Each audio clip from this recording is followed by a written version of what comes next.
I need my pain. What Kirk hid from Spock's brother in William Shatner's Star Trek movie Captain James T. Kirk, William Shatner, refused to share his innermost pain in Star Trek V, The Final Frontier. But what was he hiding from Spock? Lawrence Luckenbull. Directed by William Shatner from a story Shatner conceived, Star Trek V celebrates its 35th anniversary in 2024. While not considered among the finest Star Trek movies, Shatner's film harbors ambitions and concepts not fully realized due to myriad issues such as the film's budget, lackluster visual effects, and Shatner's own inexperience in directing feature films. But William Shatner certainly understood Kirk and why the captain of the Enterprise would never yield to Spock. Star Trek V: The Frontier introduced Spock as the heretofore unheard of half-brother of Spock, Leonard Nimoy. Spock was a Vulcan criminal and a self-styled holy man searching for God in the fabled world of Sha-Ka-Ri at the center of the galaxy.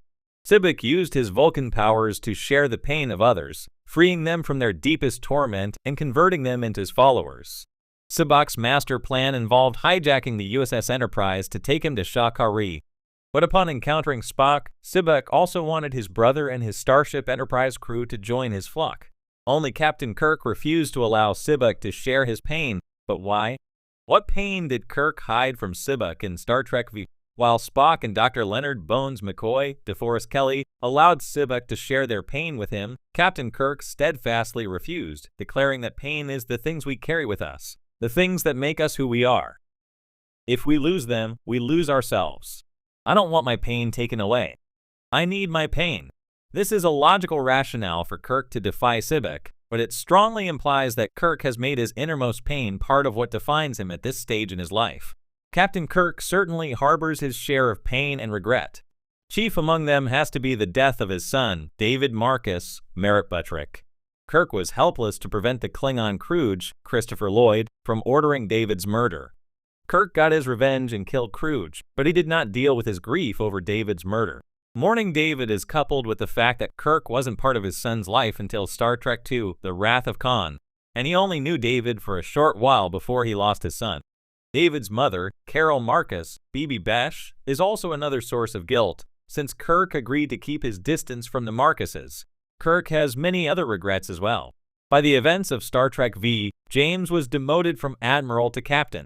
While Kirk prefers to be in the center seat of a starship, there is a certain amount of shame he feels from his loss of rank and the crimes he committed to rescue Spock in Star Trek III. There's also the sadness Kirk felt when he self-destructed the USS Enterprise. After all, Jim sacrificed having a family of his own to devote himself to the Enterprise, and the personal connection Kirk felt to his beloved starship was like losing a friend when he ordered its destruction. Spock and McCoy allowing Spock to probe their minds left Captain Kirk feeling especially vulnerable, and Jim's need to remain in control meant that he couldn't succumb to the self-styled Vulcan holy man. Kirk saw Bones' innermost pain, which was being forced to euthanize his dying father. Meanwhile, Spock's buried hurt is how his father, Ambassador Sarek, Jonathan Simpson, rejected him for being so human. Perhaps seeing the torment his best friends underwent as they were exposed by Spock, Kirk didn't want the same experience. In Star Trek V: The Final Frontier, 1989, William Shatner's directorial debut, Captain James T. Kirk delivers one of his most profound statements. "I need my pain." This phrase emerges at a crucial moment in the film when Spock's half-brother Spock confronts Kirk with an opportunity to release his deepest traumas and emotional burdens. For many fans, this line encapsulates not only Kirk's character, but also the underlying philosophy of the Star Trek universe, where personal responsibility, human vulnerability, and free will are celebrated. To fully appreciate the meaning behind Kirk's words, it's important to explore both the context of this moment and the larger themes that The Final Frontier grapples with. At the heart of Star Trek V is Spock's quest for enlightenment. Unlike his half-brother Spock, Spock rejects the Vulcan commitment to logic and embraces emotion as the path to truth and fulfillment. Spock's mission is to lead people to a deeper spiritual awakening by confronting and healing their pain. He believes that by alleviating the emotional scars and traumas of others, he can bring them closer to happiness and peace. When Spock captures the crew of the USS Enterprise, he offers each member an opportunity to confront their innermost pain. Many, including Dr. McCoy and Spock, are initially swayed by Spock's methods. McCoy, for example, relives the traumatic memory of having euthanized his terminally ill father, an experience that fills him with guilt. Spock, in turn, faces the long-buried feelings of rejection from his father for his human half. Sibok's method is seductive because it offers a way out of pain, a way to shed the burdens that so often weigh us down. He believes that by liberating people from these emotional chains, he is granting them freedom. But when Sibok turns his focus to Kirk, the captain resists. Kirk acknowledges his pain but refuses to let Sibok take it away. "I need my pain," he tells Sibok, marking a pivotal moment not just for Kirk as a character, but for the message of the film. To understand why Kirk rejects Sibok's offer, we need to look at Kirk's philosophy and his understanding of what it means to be human. Throughout the Star Trek series and films, Kirk is portrayed as a deeply passionate and driven individual, sometimes reckless, but always guided by a sense of responsibility. He's experienced immense loss, including the deaths of his friends, crew members, and even his son. His life has been filled with emotional scars, but instead of running from these, he embraces them. For Kirk, pain is not something to be avoided or erased. It is part of what shapes a person, part of what defines who they are. Kirk's declaration, "I need my pain," reflects his belief that his struggles and suffering are integral to his identity.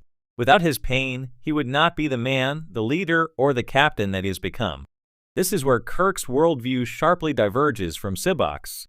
Sibok sees pain as an obstacle to be removed, but Kirk sees it as a vital part of the human experience. In a sense, Kirk is acknowledging that to be human is to suffer, but it is also to grow from that suffering. His pain has given him strength, resilience, and empathy. Moreover, Kirk's rejection of Sibok's offer is a defense of free will. By refusing to let Sibok take away his pain, Kirk is asserting his right to make his own choices, to confront his own demons, and to live with the consequences of his actions. In this way, Kirk's stance echoes a central tenet of Star Trek's humanism, that individuals must take responsibility for their lives and their choices, rather than seeking easy solutions or escapes. There is also a subtle critique of utopianism in Kirk's response. Sibok's vision of a pain-free existence resembles many idealistic quests for a perfect society, but Kirk recognizes the danger in such a vision. To erase pain, to eliminate suffering, is to deny a fundamental part of what it means to be alive. It is to deny growth, learning, and the moral complexities that come with living in an imperfect world. Kirk's refusal to embrace Sibok's offer is, in essence, a defense of the messiness of life, the imperfections that make us human. Shatner's film, though often criticized for its uneven pacing and somewhat convoluted plot, offers a deep philosophical reflection on the nature of suffering, identity, and the human condition. Kirk's line, "I need my pain," resonates because it taps into a universal truth that our hardships and struggles, far from being things to avoid, are often the very things that make us who we are. They are sources of strength, resilience, and growth. In this way, Kirk's decision to hide his pain from Sibok is not an act of denial, but an act of self-affirmation. He is choosing to embrace his past, his pain, and his imperfections as essential parts of himself. By doing so, Kirk not only reaffirms his humanity, but also reminds us that our pain is not something to be feared or discarded. It is something to be understood, integrated, and ultimately, something that can give our lives meaning.